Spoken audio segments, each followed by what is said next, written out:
August the 5th, the shaping of Jacob, part 2. Jacob said, I will not let you go unless you bless me.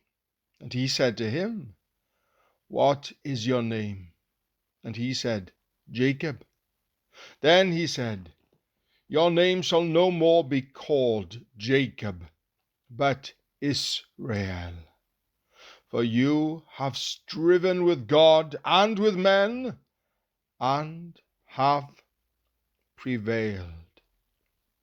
Genesis chapter 32, verses 26 to 28.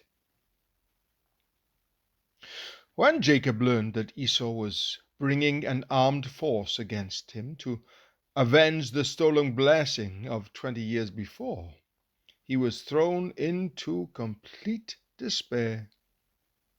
And now God's time had come. That night, as Jacob stood alone by the river Jabbok, God met him. Genesis chapter 32, verses 22 to 32.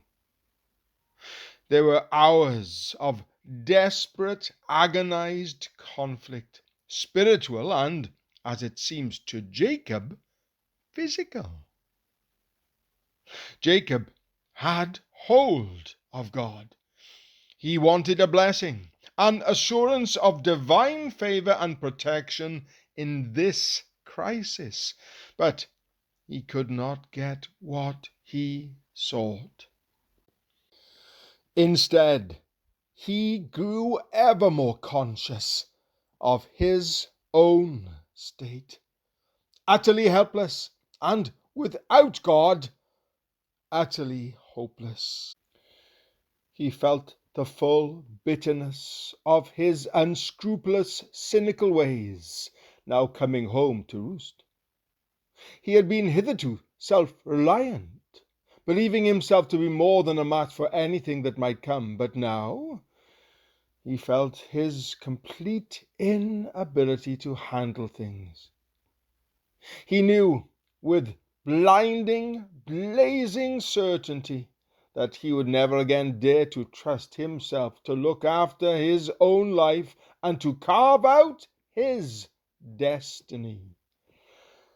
To make this doubly clear to Jacob, God lamed him as a perpetual reminder of his own spiritual weakness and his need to lean upon God always.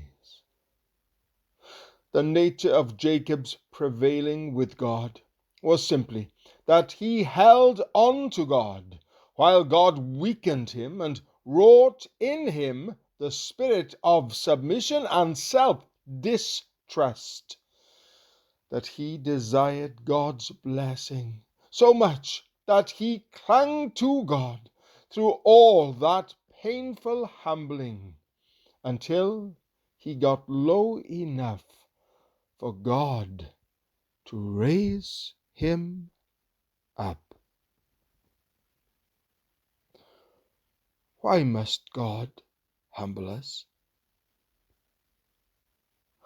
Am I living by my wits or by God's wisdom?